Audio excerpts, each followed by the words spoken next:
Welcome to Sunday Supper. Come take a seat at our virtual table each Sunday throughout our series. Learn, laugh, share ideas, and social responsibility with the community. Invite your friends and your family too. Chime in. Let's talk. Tonight we present to you The Mic and the Ballot, the role of media in democracy, with your host, Oliver Scholars CEO, Dr. Danielle R. and special guest panelist, Eva McKend of Spectrum News, Oliver alum Marysol Castro of Pix 11, and Tawanda Scott Sambou from CNN. The table is spread. Enjoy Sunday Supper. Hello, hello, hello. Welcome to the inaugural episode of Sunday Supper.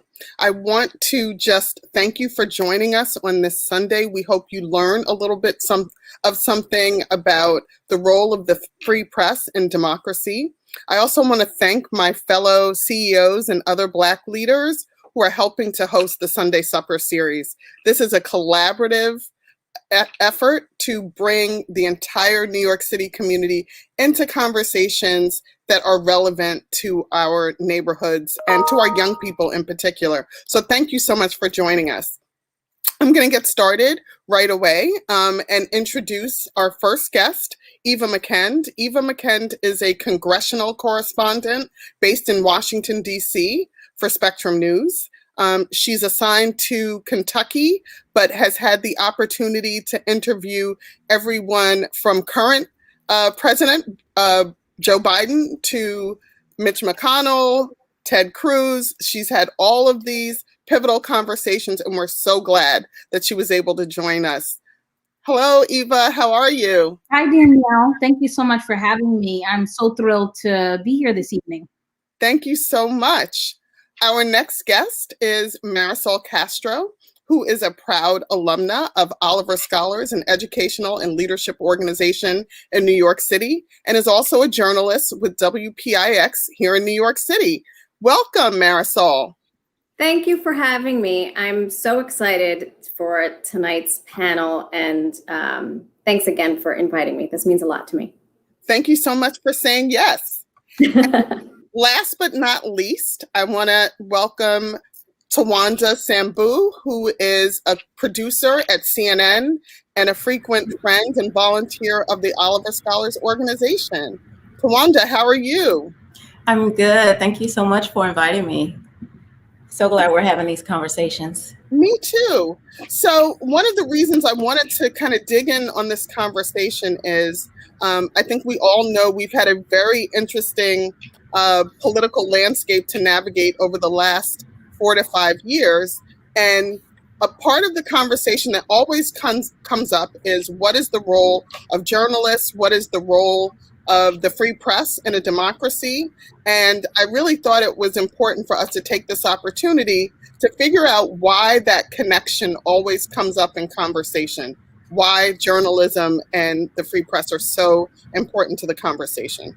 So my first question, and I wanted to kind of get things started off in a lively way, is what is fake news? What makes something fake news? Where does it come from?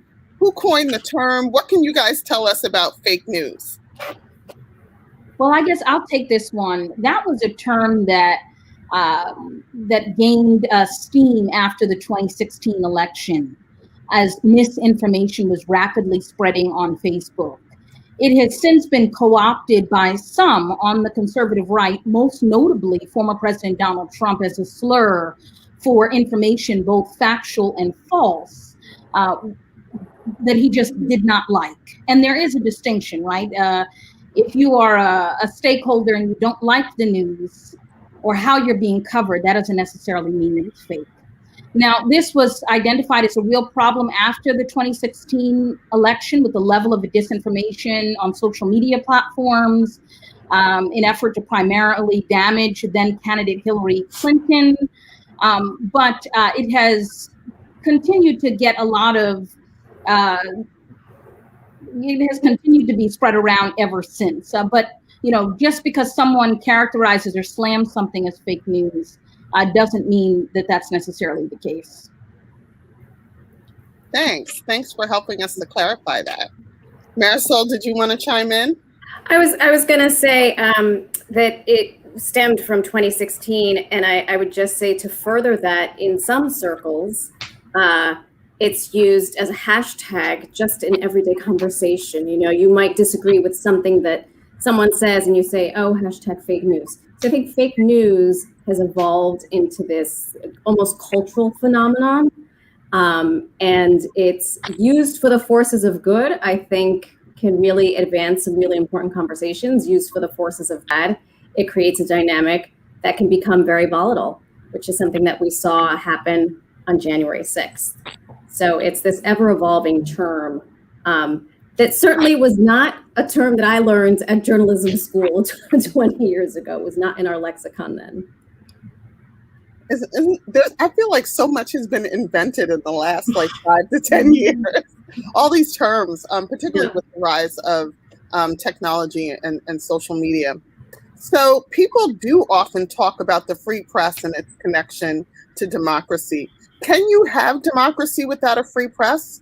And why is the free press so important? And if you have a personal story to share around this, I'd love to hear it. I actually do have a personal story. I'm not sure if you can have a democracy without free press. You absolutely need free press. The one story I wanted to share is just to compare our right here in the United States that we have with free press, right? In 2006, I traveled to Zimbabwe on a fellowship, and I actually went underground because of the lack of free press there. So I went underground to cover some stories that were not reaching the world stage. I don't know if a lot of you know, but in 2004, during the land reform, the late President Mugabe, he shut down a lot of newspapers for reporting opposing viewpoints of the government. A lot of journalists were constantly harassed, beaten, jailed, and exiled from the country. And it just made it impossible for journalists to do their jobs. I know there are many of them now, even to this day, in South Africa. But the freedom of the press is our right here, and to see this contrast of my experience as a journalist in the United States versus, when you don't have that right, and how hard it is just to tell the truth. It was really eye-opening for me. So I just to top that all off, it's just important that we protect this right, and we do everything we can to get the truth out. It's so easy to take things for granted when they're a part of your experience. Eva and Marisol, did you want to weigh in on the connection between the free press and democracy? Well, Tawanda, you want to go? Yeah, sure. I can add that, yes, that it is something that we enjoy here in the United States, but it is fragile in that, and people have to also remember that the relationship between the media and government officials can always it's supposed to be somewhat adversarial, right? Because we are holding elected officials accountable, but that doesn't mean that but that's sort of part of the function of the role. And ultimately, having that we have a free press here in the United States, that is a benefit of it, right? It's supposed to be adversarial. It's supposed to be at times contentious. And that just means that it's working the way that it's supposed to. Yes, I would agree with that 100%. When you first asked the question, I immediately said, no, it is impossible to have a democracy without a free press. And I feel like it didn't really occur to me or a lot of my contemporaries in the industry until not the most recent election, but the 2016 election, because we were consistently challenged in beyond an adversarial way. I think to your point, yes, we hold our elected officials accountable because we are asking on behalf of regular everyday folks, and I feel it's our duty as journalists to continue to ask the question why. And that makes folks feel uncomfortable, but that is why we signed up for this job. And I think that questioning of why came under fire, which led to the first question about fake news. Kind of in line with the fake news terminology, there's another term that has risen to kind of part of our regular lexicon, and that's alternative facts. Now, the way I just understood alternative facts was something's either true or it's a lie. So this creative use of language has been very disconcerting for me, particularly because I feel like sometimes we've now adopted this term instead of just saying that something is not true. Did anybody want to speak to that? Yes, I can tell you, much like fake news, alternative facts, when I told my, then 9-year-old, your room is a mess and you need to go pick it up. And he said, those are alternative facts, Mommy. I was like, now we're in trouble. Now we're in trouble. I think because I love humans and I love to study humans and I try to understand humans. And I think that's kind of like a sidebar kind of superpower we have as journalists. When you disagree with someone, like you will keep asking people until you get the answer that you want. Am I fat? I'm gonna ask my homegirl A. No, girl, you're not fat. Until someone finally says, you could stand to lose a few pounds. Until you get the answer that you want. And I think alternative facts is kind of that thing. And there were certain elected officials who were not getting the answers they wanted, or they were not reading the news reports that they wanted. And so in turn, because they weren't reading or hearing what they wanted, it became alternative facts. And then again, it dripped down into, on the schoolyard. Those are alternative facts. And I don't think that my 10-year-old exactly knew what the genesis of that term was, but he embraced it. And that's when I knew. I was like, wow, we are in trouble. we have work to do. That's interesting, right? It just became a part of how we use language and tell stories, which is, it's interesting that it wasn't just adults who were affected by that term, but that your 9-year-old also. Well, it was also because that term was used on social media, all the different social media platforms that exist, TikTok, Instagram, Twitter. And so it really became this phenomenon that had a really large reach. Because it's not like my son was watching the 6 o'clock news. He was on TikTok and he was like, oh, alternative facts. Right. So one of the other kind of things that's changed in recent years is how the role of social media in how people get information. I recently had a conversation where someone said to me, I've had to unfriend several of my high school friends because of things that they were posting on Facebook. And I said, that's interesting because I don't imagine that everyone I went to high school and college with agrees with me politically, but I've almost been able to create a social media bubble for myself so that I rarely see content that challenges some of my foundational beliefs. The other thing is, like, I go to YouTube, like if I want a recipe or I want to learn how to put something together. But now we also see people using, like, any old body can start a news channel on YouTube. And I understand now that there are people who are only getting their information from very narrow points of view. Now, I will admit that I don't watch some of the more conservative news stations, but I do hop between, MSNBC and CNN and some other news channels to get a different flavor. What are the opportunities and pros and cons of the rise of kind of like social media platforms and how people get information? Because it seems to me, when I think about an Ida B. Wells, for example, there were stories not being told from an African-American point of view that those independent news outlets really helped to close the gaps.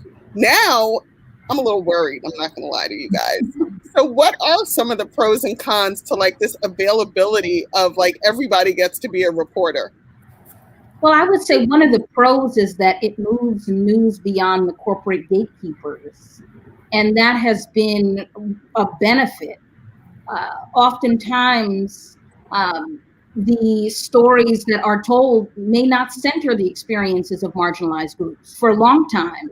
And I think now that there is so many options, that it has really expanded what is possible, not only for those independent journalists, but also for journalists of color within mainstream organizations, because I think that there's a realization that if we don't tell these stories, that someone else will, but people will get these stories from someplace else.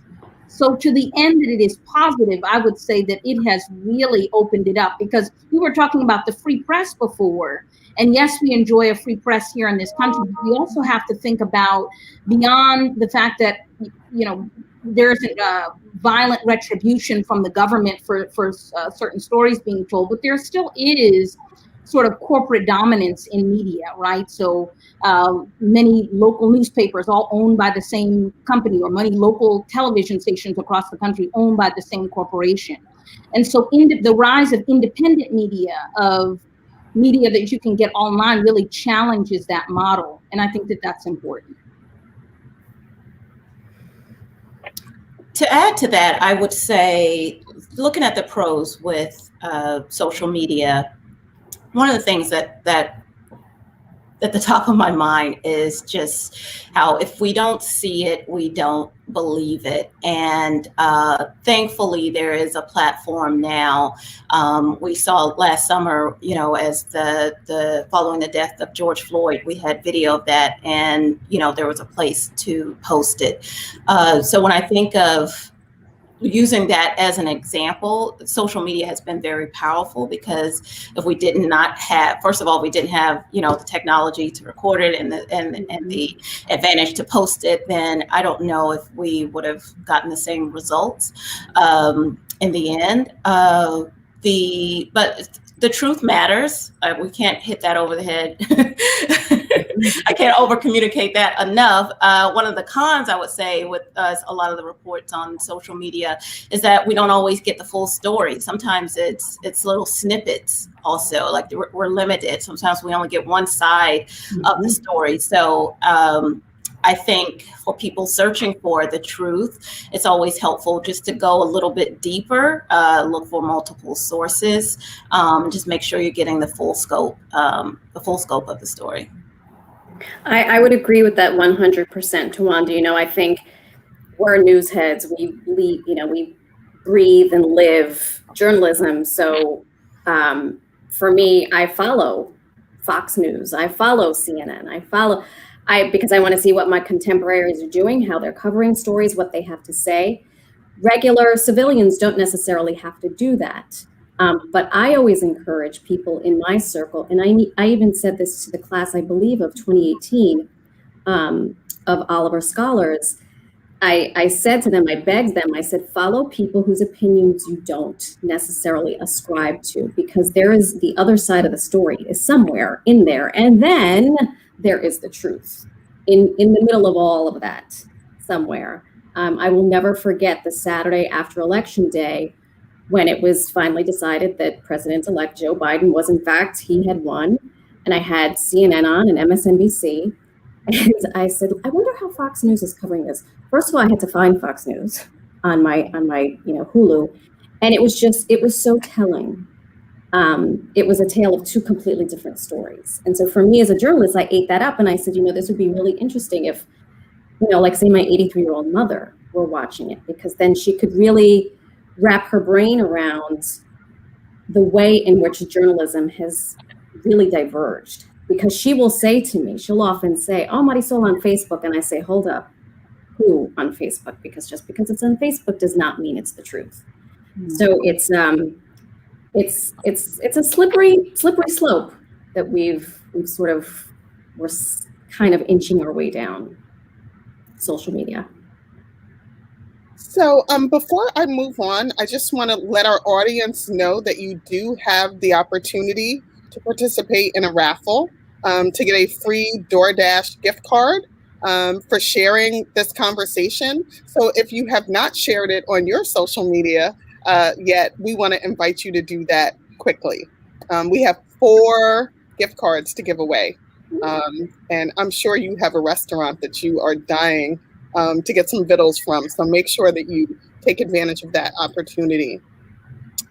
Eva, so I know that you kind of had a national spotlight following a very pointed question to Mitch McConnell about reparations. I don't know if everyone understands that Eva was the reporter who asked that question of Mitch McConnell. So shout out to you. But it was a tough question, right? And I don't think, my impression was that he wasn't particularly happy with the question. So how do journalists who rely on the relationships with electeds to kind of get some of these stories told, how do you find the courage and how do you kind of figure out the nuance to making sure that you're maintaining the relationship, but you're also asking the tough questions? Well, Danielle, it's a tough balance to strike, but ultimately you have to decide what is important to you. Is it important when given the opportunity to put the people in the room that are not in the room with you to be and ask those questions? Because think about all of the voices you're bringing into the room who want to ask the question that can't. And if that's more important to you than access, and Washington is a town where you thrive on access, right? Access journalism. Who do you know? Who can give you what scoop? And you have to weigh what's important to you. Is that more important to you, or is getting answers to your questions more important? Because sometimes you do have to sacrifice. Because no, not everyone is going to like you when you ask the question nobody else wants to ask.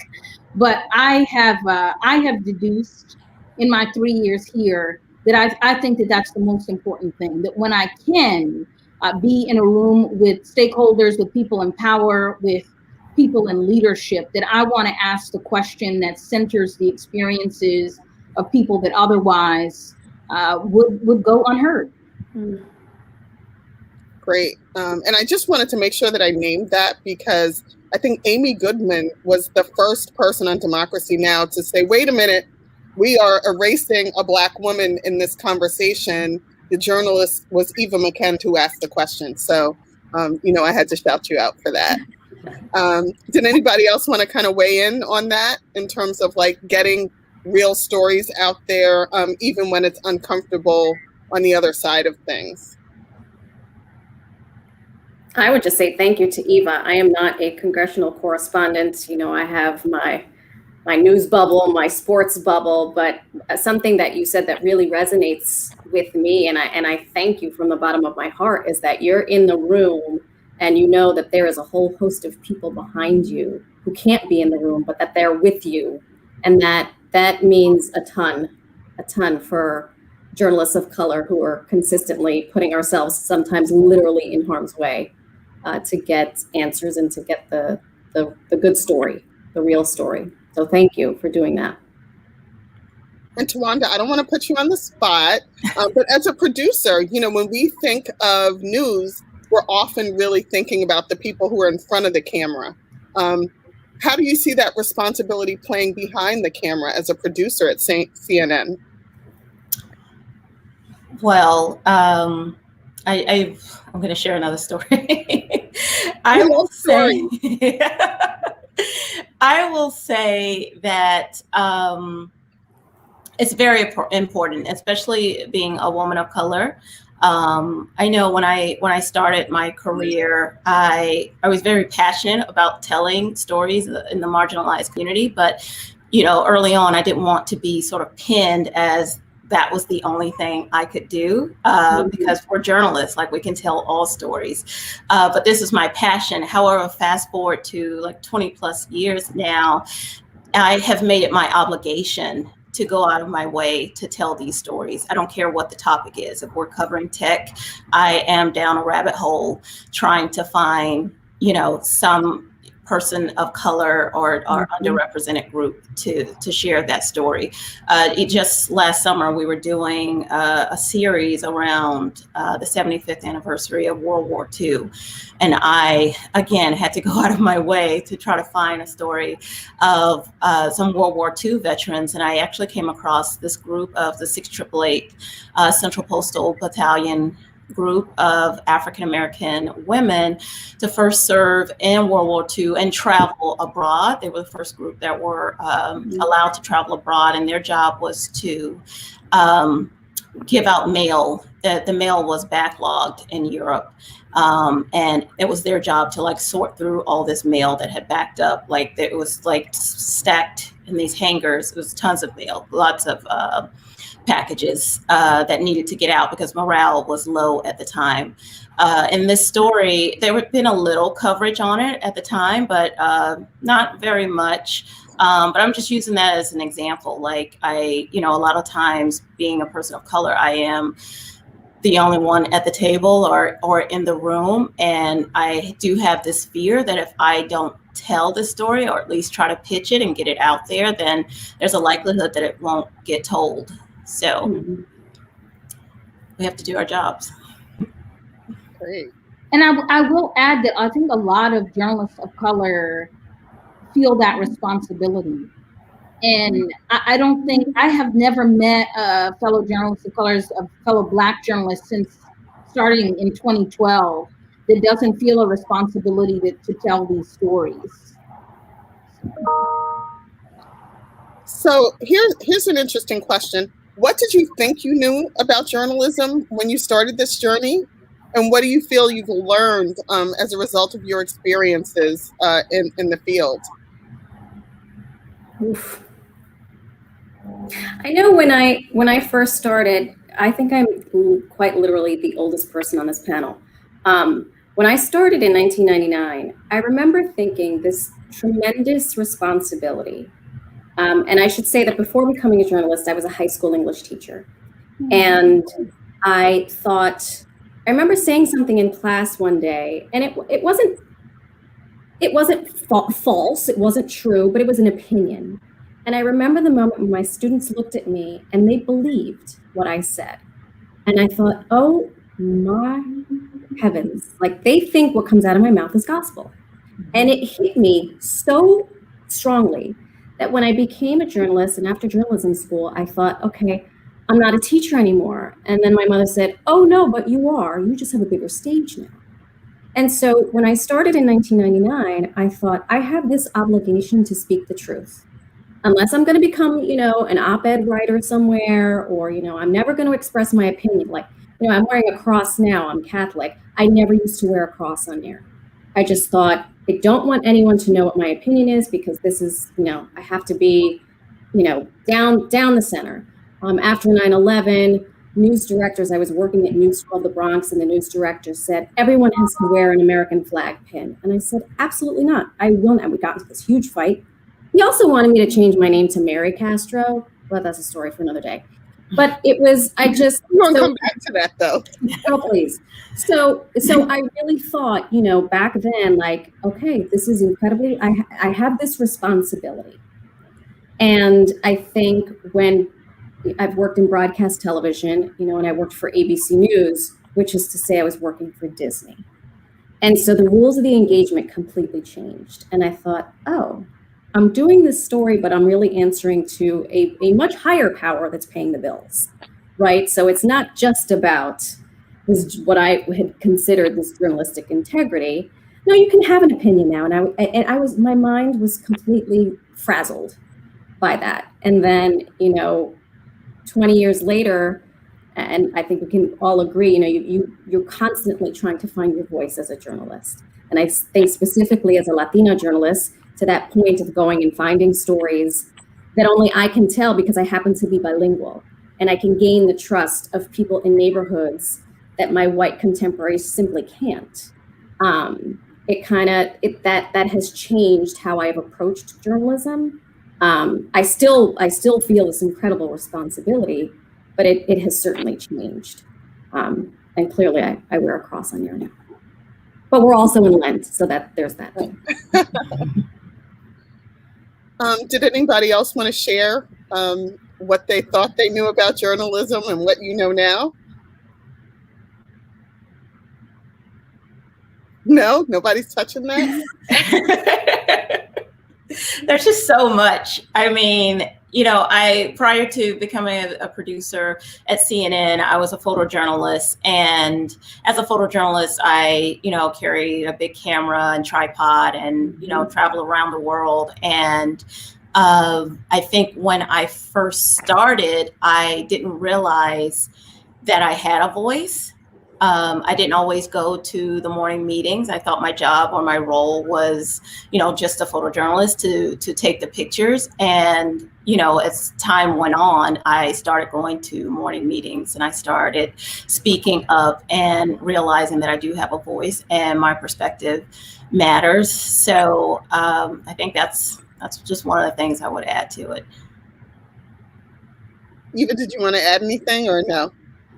I would say, I always entered the business knowing that it was going to be tough, knowing that if you weren't committed to working hard and being aggressive and being persistent, that you weren't going to get far.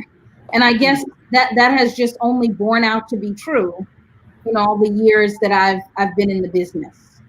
So no, nothing has really surprised me. I think it kind of seems on par. Well, I'm thinking about, go ahead. Well, I was just thinking that it's also like, just to add to what I said earlier, it's okay to push back. I think that's been a big takeaway. If I don't agree with something or, want to question something or a conversation that's happening in the newsroom or story idea, it's okay to push back. It's okay to ask questions. And I think that's one of the biggest takeaways also. Well, I want to touch back on something that Marisol actually made me think about.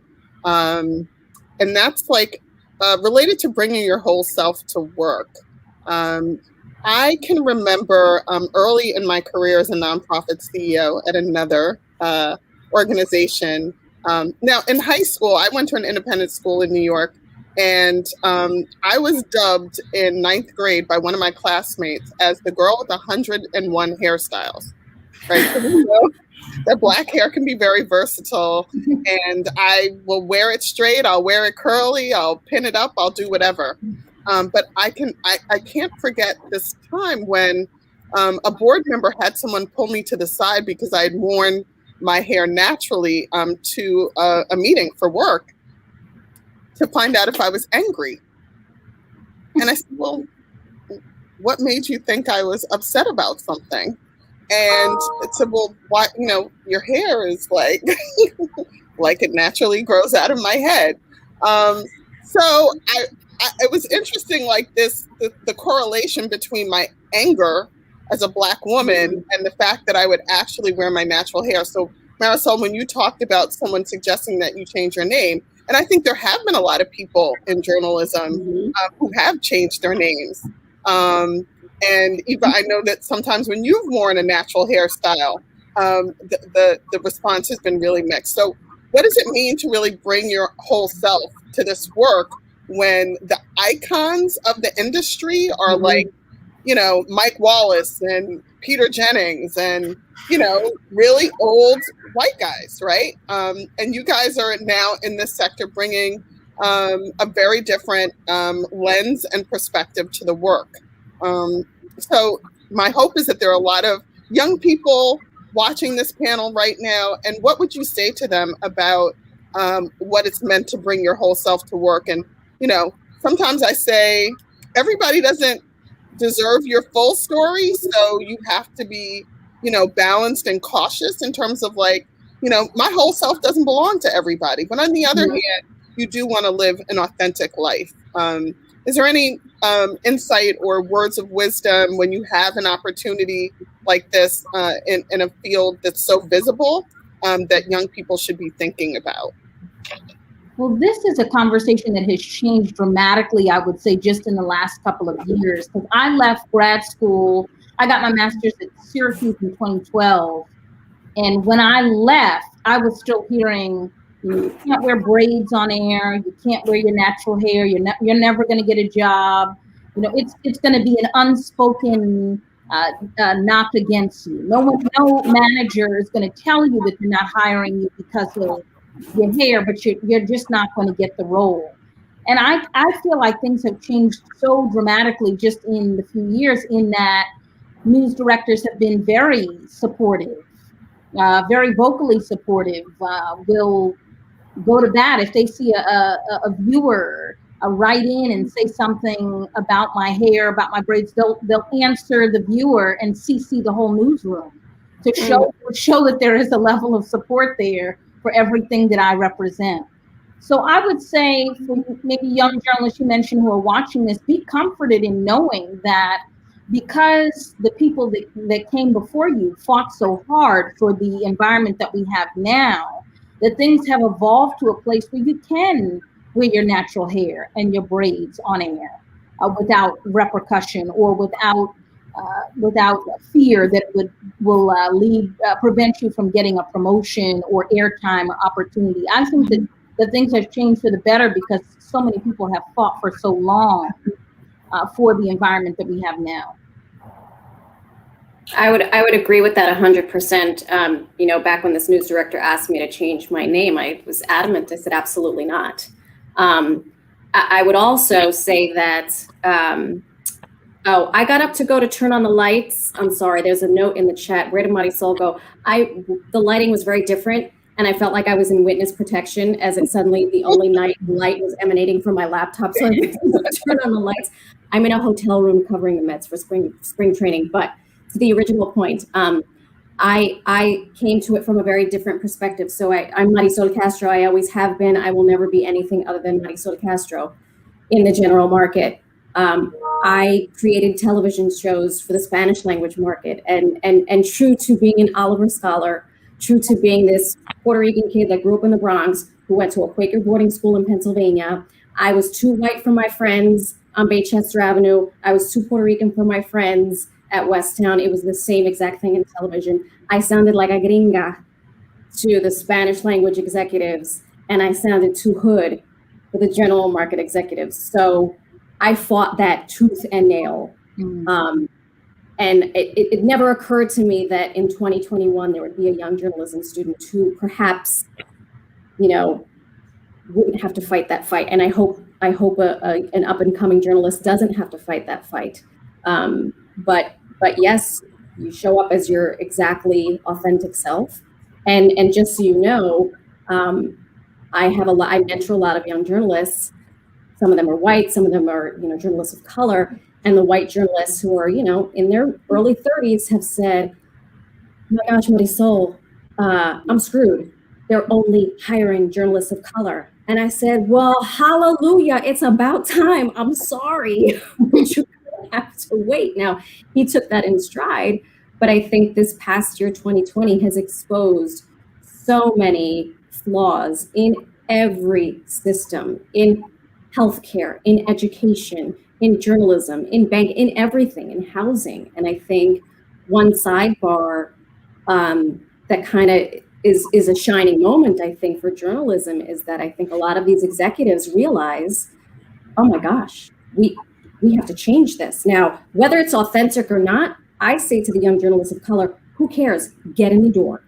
Once you're there, then you'll figure it out. Who cares if they're hiring you just because you are Dominican, cute, whatever? Get in the door. But then don't shame us. Do really good work. Marisol, and thank you for being persistent and not changing your name because you didn't. Now the people that come after you, they won't either. You know, so I'm grateful for that.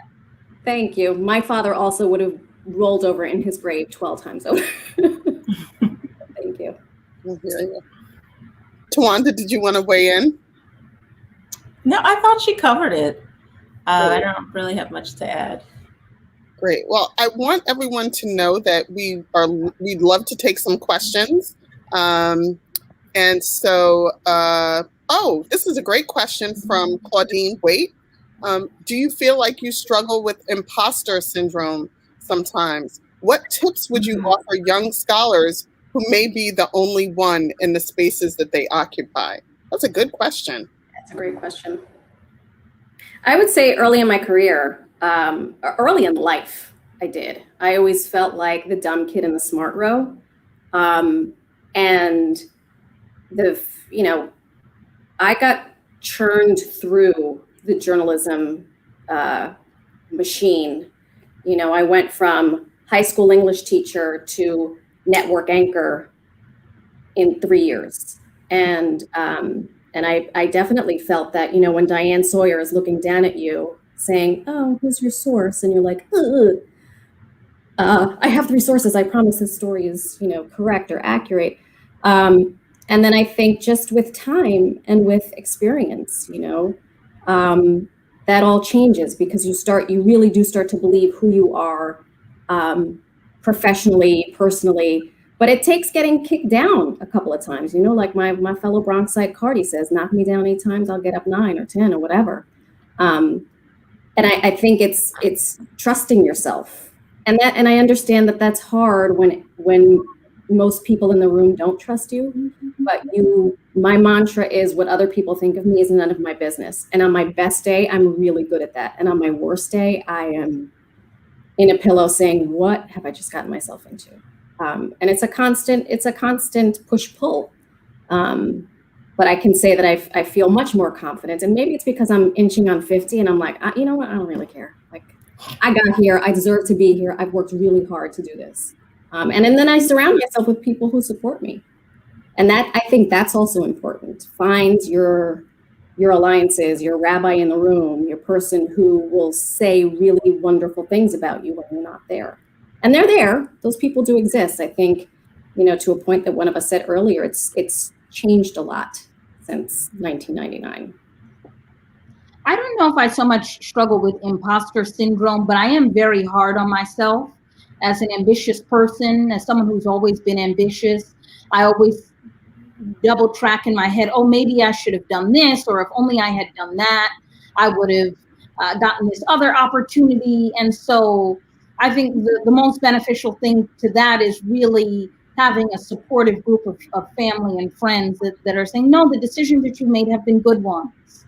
And all of your hard work is going to continue to pay off. And if you have those reinforcements, especially when you're in such a competitive field, I think is really important to your self-esteem and to keeping you going on this in this marathon. Mm-hmm. Just to add to that, I think mentors are very, important in this role. I certainly have felt that imposter syndrome, and I've just had to remind myself, okay, they hired me for a reason, just build myself up, be my own cheerleader at times. It took me a while, but just learning over the years that, my perspective matters and I have a right to be in this room and at this table, but to also have, your support team. And that comes with a group of mentors, also having allies, in the newsroom with you. I know I spoke on a panel once and someone was telling me how hard it is sometimes to pitch some of these marginalized stories, that they're always getting pushback and they don't get support. And one piece of advice I said was, prior to pitching that story, why don't you share it with one of your other colleagues, even if it is, not a person of color, even if it is a white colleague, share it with them, make sure they understand it. And if they agree with you, make sure they go to bat for you as well for the story. So that's my 2 cents on that. That's good. That's good practical advice. Mm-hmm. I love it. Thank you. So we have another question from Branda Carley. How have you navigated this industry? And do you still experience microaggressions in your respective roles? So I think, for a lot of young professionals that I talk to, they think like, oh, you're finally, you're the CEO. You must not have to deal with X, Y, Z. And I'm like, the game only gets more interesting as you climb up. So what are your thoughts in terms of like navigating the industry, getting your foot in that door, and still dealing with, you know, some of the misconceptions about who we are as women of color in your professional spaces? Well, I was going to say, Danielle, heavy is the head that wears the crown, right? Well, I still deal with microaggressions. Some of them are, most of them I ignore. I just, and that's in part because I work on myself as just a human being. And I remain focused on what my goal is, right? You know, so one day it may be like today, I have, you know, my goal was I have to talk to our new pitcher. That is going to be my goal. I failed miserably, but tomorrow is another day, in part because there were gatekeepers that I had to go through, you know, and so there actually, now that I'm talking about it, so there was a little microaggression of, you know, being a woman in this male-dominated field. But, you know, I go back to what other people think of me as none of my business. And sometimes I just, this is a recent thing, I remember to have fun, because I think it's so easy to get in this space where we feel this obligation and this responsibility. But I remind myself, like, Madi, you did this because you love doing this. You love hearing people's stories. You love you're nosy. You love getting to the bottom of things. And that recently has helped me, remembering like, oh, I'm doing this because it's fun, right? And that's hard. That's really hard, especially after the year we just had and it's not over. But that's something I try to keep my mind on. So the next question we have is a little juicy. How do you think the media, or did the media, contribute to the rise of Donald Trump and normalizing white supremacy? Does anybody want to take that on? Well, I think that's going to be a question that we're going to be continuing to answer for the years to come. I think that many newsrooms are still looking at the way they covered the administration, and was it the best way? I think it was such a unique and unprecedented time. It was the most, I think, aggressive fact checking that any news organization had to do because of the dynamics of that administration. And so I'm not sure I can answer that full out.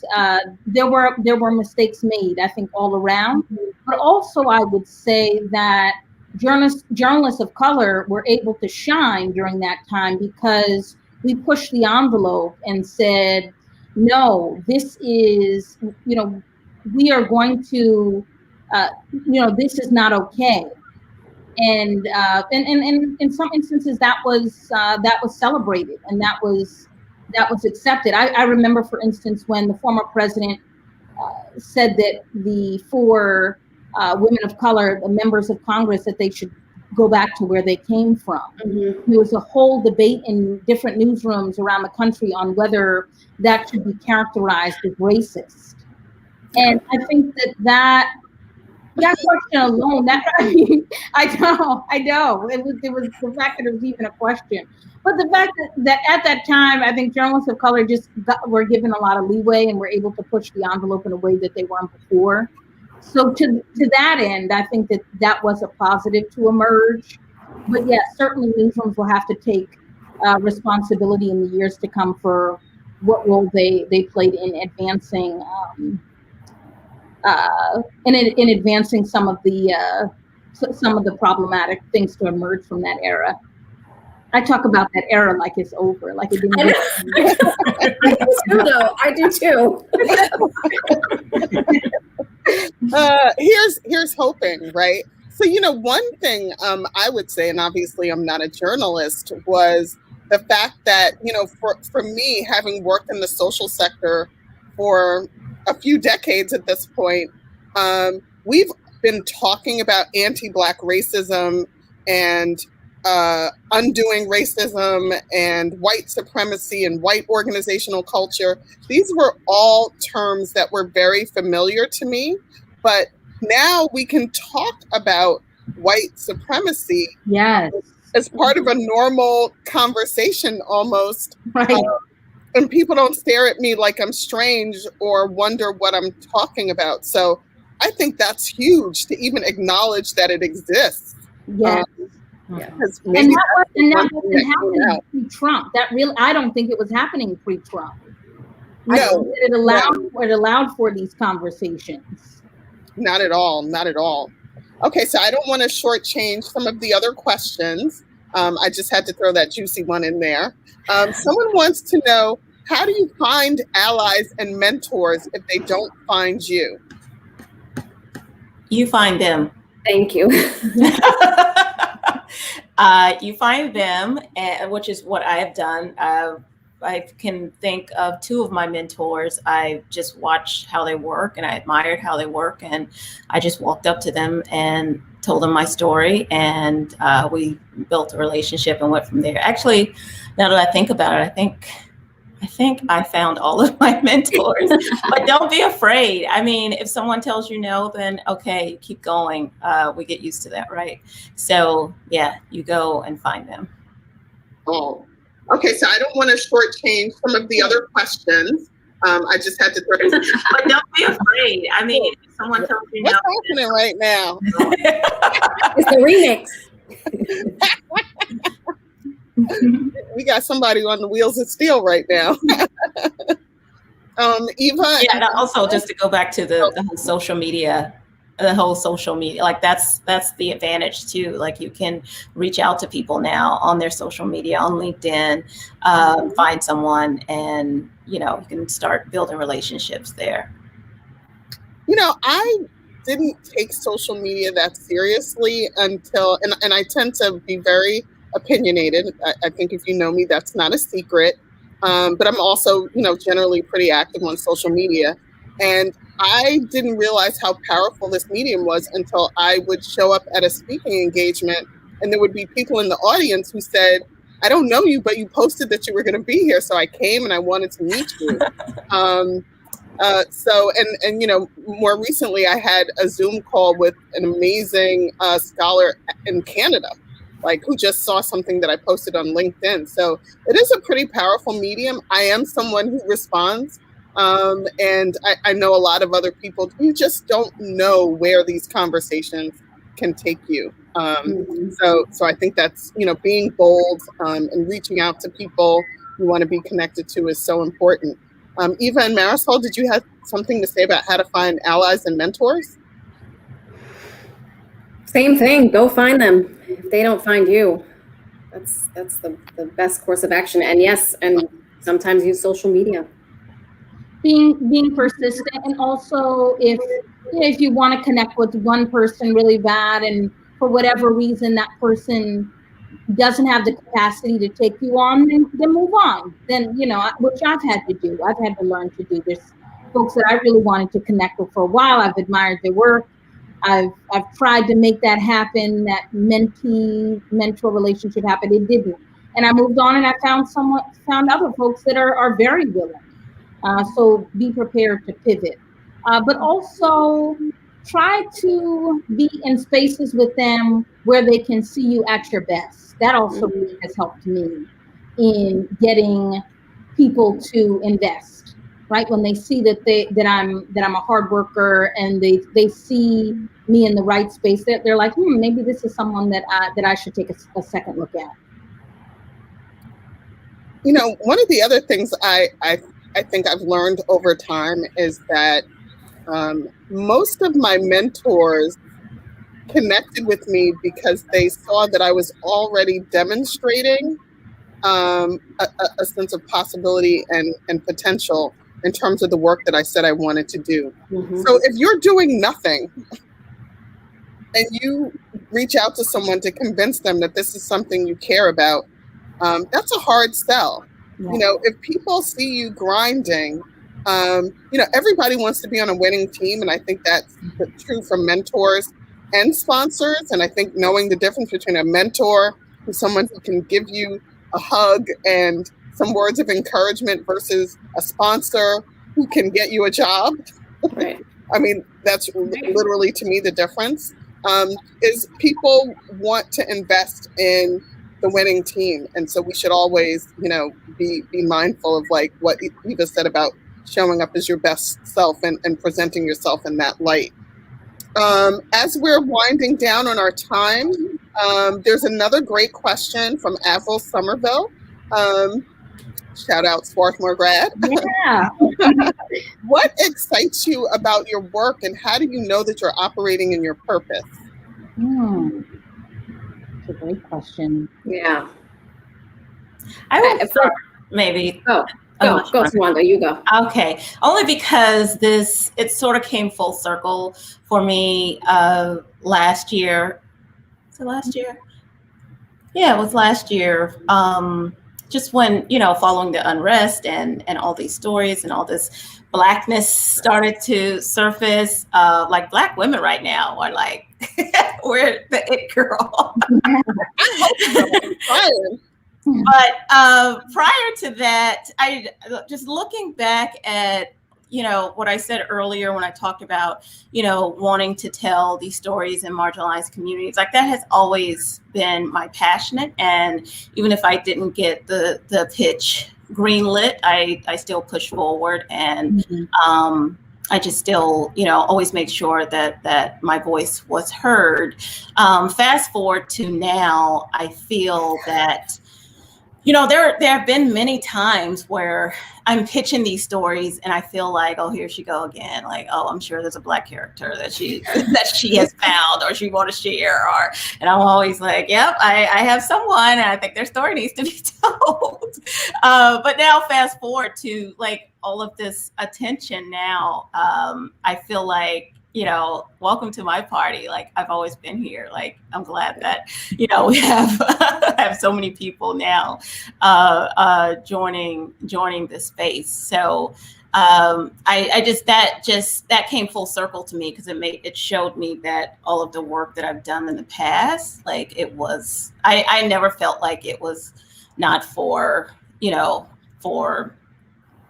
anything, but it's just to see, I see more appreciation for it now. And I'm really excited about that. Great.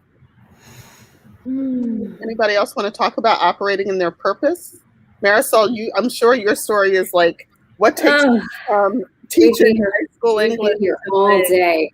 Yeah. I love, I love that I get to do something different every day. I get bored really, really easily. And like I said, I'm nosy. So I like to hear other people's stories. And so I love that I can wake up and know that I'm going to talk to someone that I haven't never spoken to before. Or I'm going to hear someone's story that I may have heard before, but now I get the opportunity to tell it in a very different light. One of my mentors said to me something very poignant, which was, I want you to not tell the stories where we know how they end, right? She's a filmmaker. And she said, I don't want to tell another Martin Luther King Jr. story. I don't want to tell another Maya Angelou story. We know how those stories end. I want you to tell stories where we don't know how it ends. And that I carry that with me all the time. And that's because there are so many stories out there that we still don't know how they're going to end. And that really excites me. And then on the sports side, I love baseball. I live and die for baseball. I sometimes go to bed with a baseball in my hand. So I love that I get to be around it and be and represent a woman of color really in this sport and consistently push the envelope. My bosses hate me right now, but for good reasons because I push and I push and I push. So that's really what keeps me in this game and what makes me so excited every day. I would say, when a question I ask reverberates all over the country, when the response to a question I ask reverberates all over the country, whether it be on reparations or getting now Senate Minority Leader, who was then the Majority Leader, on the record on climate change for the first time in his career. He's almost 80 years old. He admitted that humans are contributing to a warming globe, that now every time that someone reads an article with McConnell and climate change and they talk about his position, it will be because of a response that I elicited. And so I take a lot of pride in that. And that is what keeps me going in that I have a small part, I think, in history. I love it. I love it. I love, Eva, that there is like a publicist or some keeper or handler that's like, oh, damn, it's Eva McKend on the phone. Like, that's how you know when you're doing a good job. When the handlers are like, oh my God, we have a really top-notch journalist. What are we going to do? So I love that. Well, I want to thank you all for really helping to kick off this amazing Sunday Supper conversation and initiative. To our audience, this is only our first week. We're just getting started.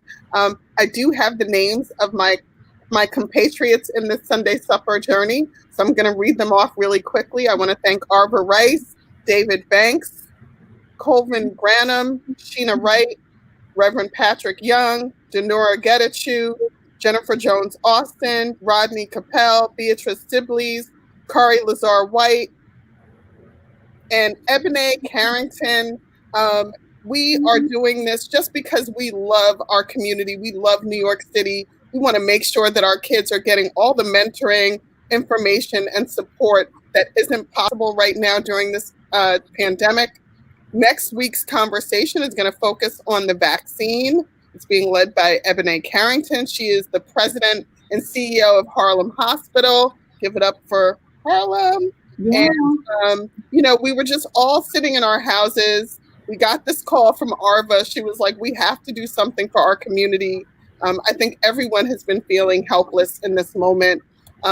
Ladies, thank you so much for your truthfulness, your authenticity, the work that you do. We are appreciative. We love the fact that there are women like you behind some of the compelling stories that we're seeing more in the media. Thank you for holding it down. Boricua, Marisol. My daughter is of Black and Puerto Rican ancestry, so shout out to the whole tribe, right? We are all working for the same thing, moving in the same direction. Everybody come back to Sunday Supper next Sunday at 6:00 and be part of that vaccine conversation. I think there's a lot of information that's going to be shared by that panel. Moshe, do you want to share that flyer? Thank you for joining Sunday Supper. Next up, COVID-19 and the vaccine. Hope to see you there, February 28th. Then, follow Oliver Scholars all week long for a Black History celebration you won't soon forget. Follow Oliver on all social media channels at Oliver Scholars and join the movement to support our youth.